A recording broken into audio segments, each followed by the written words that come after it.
Hey, what's going on, everybody? It's Chris with Inside the U. Just wrapped up Miami Pro Day. As over 100 NFL personnel were here, head coaches, general managers, all 32 teams were represented. According to a UM spokesperson, he said that he feels like this was either the most well-represented that they've had at a pro day, or at least one of. You'd have to check the records, but certainly a lot of people here. You can see all the scouts, a lot of people. 16 participants for the Hurricanes were here, and for me, it was great watching these guys.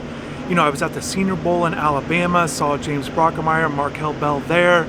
I was in Indianapolis for the NFL Combine, saw a lot of the guys there. Not everybody participated, so it was great to see as many participants as there was today. So a lot of guys ran the 40-yard dash. The big news of the day that really got the whole facility buzzing was Keontae Scott. Known for his speed, didn't run in at the Combine. Nobody except for Markel did at the Combine, but Keontae, first attempt, blazes to a 4.25.40, unofficial time, officially a 4.33, but certainly one of the fastest defensive backs in this draft class. And I think you combine that with his production on the field, I think he's going to be one of these guys that is going to be a high draft pick, a guy that you could put in the nickel. But I think also, too, I think he showed good length when he measured in at the Combine, that he can possibly be an outside guy as well. Having that position versatility is always big.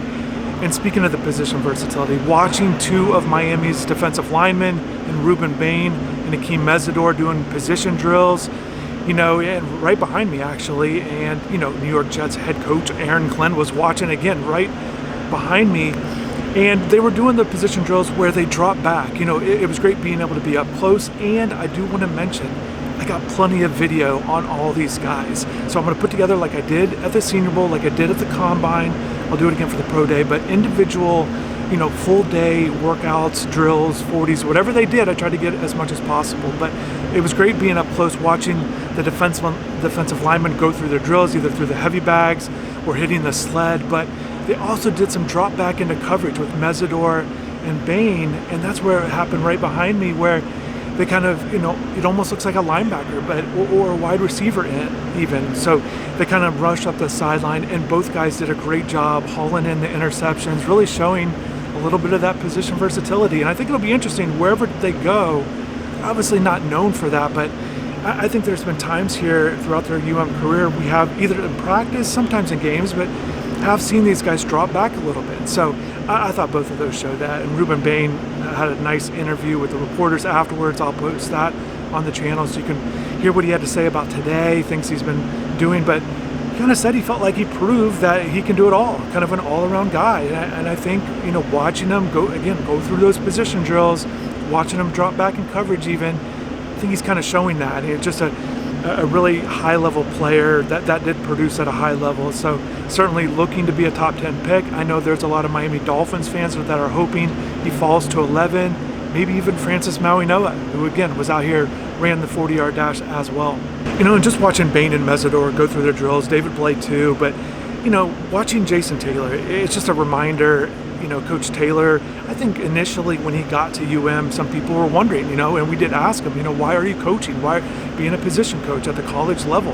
You know, essentially he's already given so much to the game. Why did he want to do this? And I thought about it today, and like, this is exactly why he's coming back, you know, to coach these high-level players, I'm sure, and he's spoken on it, just how much fun it's been and how enjoyable it's been.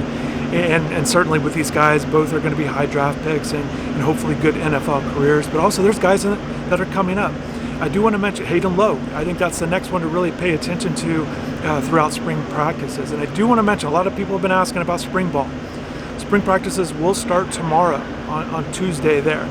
And then what they'll do is they'll go 4 weeks. And so it's a little bit different. Typically they've gone 5 weeks. Usually there's been a spring break mixed in there as well, practice them 3 times a week. But this year, 4 weeks, they're going to go 4 practices the first 3 weeks, and then they're on that final week, they're going to go 3 practices. They are going to have a spring game April 18th at Cobb Stadium. I do want to report that. A lot of people asking, is there going to be a spring game? Yes, it will be a little bit different, but not in the way that you think. So if you remember last year, anybody that came to Cobb Stadium, they had a lot of the fan festivities on Green Tree practice fields, and I do want to provide an update too on that. You know, with the food trucks, whatever it might be, those fan activities. But this year, the difference will be they're actually going to have it in the Cobb Stadium parking lot similar to what they did 2 years ago. So that is an adjustment with the spring game. Again, April 18th, mark your calendars. Looking forward to seeing as many people as possible out here for that. But I'm glad they're still having a spring game. Another note on spring practices before I get back into pro day. Yes, they will be practicing here in the indoor practice facility. They will also be out on the Green Tree practice field. And yes, they're still going on with renovations, but they're still able to use that. So that's good to hear. And also Cobb Stadium, they'll be able to use that as well if they need to with the different fields, depending on what they want to do. So just a little bit of update there. I will have more of an update, a full update on the facility, but I just want to provide those on spring practices because I know a lot of people are excited about it, and I know people have been asking a lot of questions, asking for details. So yeah, they're going to practice in the morning as usual, and we'll provide as much content as possible. I'm looking forward to being out here as much as I can, as much as I'm allowed to, providing videos as well as reaction from practice like I've done in the past. So stay tuned for that. You know, one of the things I was looking forward to watching today were some of the players that didn't go to the Combine or the Senior Bowl and see how they performed today. And one of those guys, the main guy, was Keelan Marion, the wide receiver. Thought he had a good day. You know, the results for the 40 times are still coming out, but I thought he ran well. I thought he did good in the shuttle. He was catching passes. Yes, there were a couple balls that hit the ground, but for the most part, I thought he ran well in his routes. I thought he did a good job showing off his speed in his routes, going, you know, getting downfield and catching the ball. I thought C.J. Daniels also had a good day. Now, got to see him work out at the Combine, but again, another good day out of him, just running routes well. I saw that he ran in that 4.5 range, maybe even a little bit higher, but overall, I asked him afterwards. He said, you always want to run a little bit faster anytime you get time, but I thought he did a good job, and you know, balls weren't hitting the ground. You know, CJ running his routes well. A good connection with Carson Beck. It was good watching him throw it out here again. Thought he was on target. He was throwing the deep ball well, a lot of rollout stuff, a lot of play action stuff, which I think, to me, goes well with his, you know, just I think that's a big part of his game. So for him to show that off, show that ability, I thought it was great. And asking him afterwards, and you know, he was very complimentary of his season and things like that. But I asked him about the Combine because I was there. I heard all the boos from everybody, so I asked him. I didn't get a chance to talk to him in Indianapolis afterwards.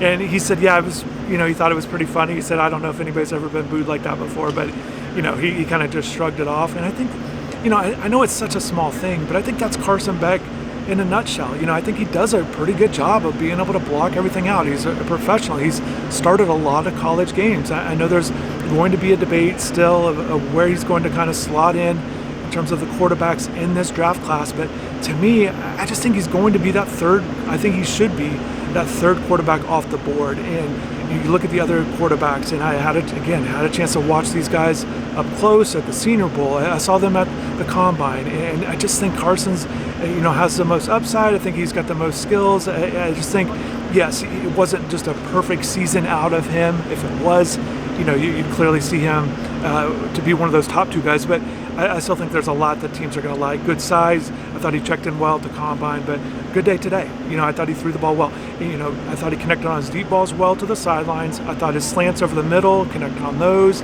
You know, Alex Bauman was out here, so you saw him throw to a tight end on those intermediate routes.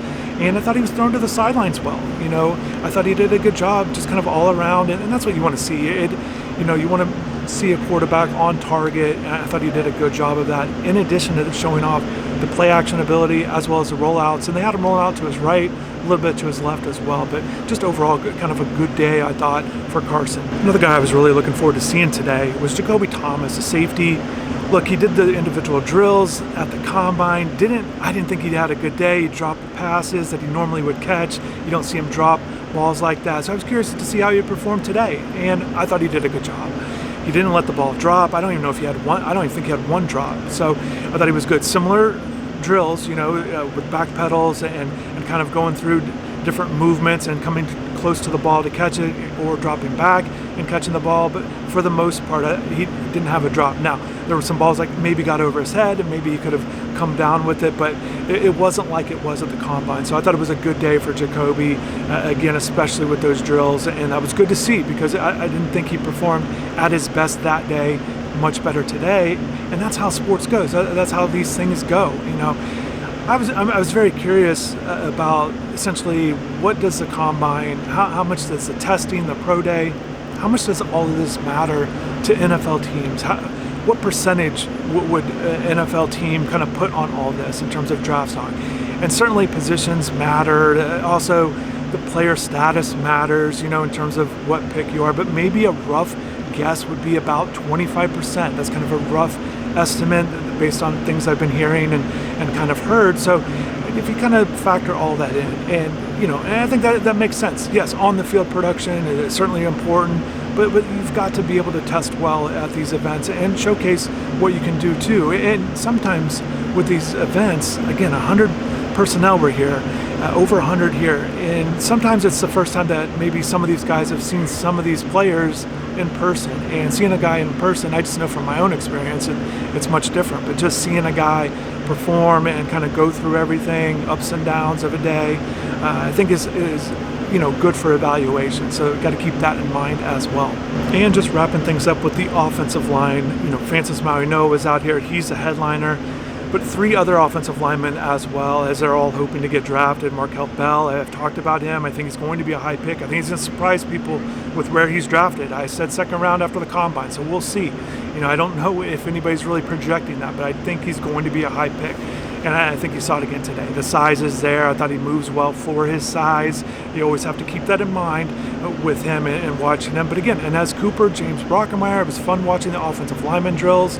And I think what's been kind of cool in all 3 of these experiences for me personally is watching the different drills that the NFL people have these players do. It is, some of these are a little bit different than what we've seen at UM, or it doesn't matter the coach. Just you see different things, and I feel like that's always good to see, kind of watching that. And look, I think it was just cool as we're getting set up for the 40-yard dash, and I was directly in line of the 40. They were all running right towards me. And one of the guys running the event asked us all to kind of separate because we were kind of right there. And it wasn't because the players definitely had to run through us, but he said, and I thought this was interesting, just said it's good for players to be able to see an end point, the wall. So we all had to move out of the way so the players could see the end wall as a focal point that you're running towards. I thought that was really interesting to hear that, because you don't think about that. Sure, we don't want to be in the way and get ran over, of course, but for that reason, I just thought it was interesting. And I think that's the thing about these kinds of things. Again, you pick up on different little things with football in general, or how guys work out and whatnot. So I thought that was interesting.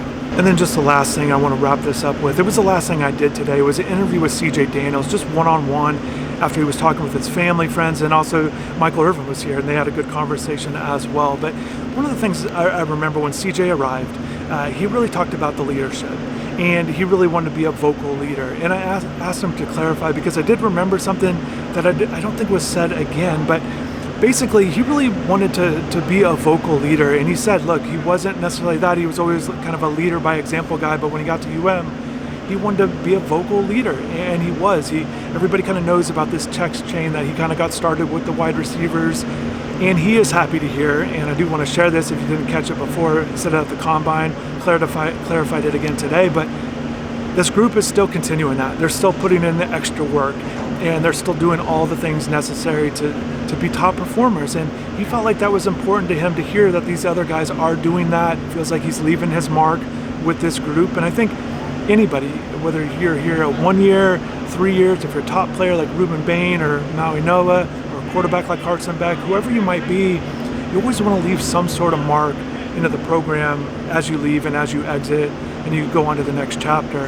And I know CJ takes pride in that, and he should, because he was helpful with that. And I think that's what you need to have. You have to have those kinds of things that get passed down from the upperclassmen to the underclassmen as you want to kind of continue to build your success within your program. And I think that's big. I know it seems like a small thing, but it was something I thought was important to hear and share as well. But again, spring practices start tomorrow. Stay tuned to the channel. Stay tuned to InsideTheU.com. Again, road to 30K, almost there, but have to keep grinding out content, and we'll continue to do that. Also, stay tuned. Again, Pro Day. So, the highlights of all these players will be there individually. You can check out how they did today in case you didn't see the broadcast, or maybe you just missed a few guys. But definitely, thanks again for watching. Have a good rest of the day. Take care.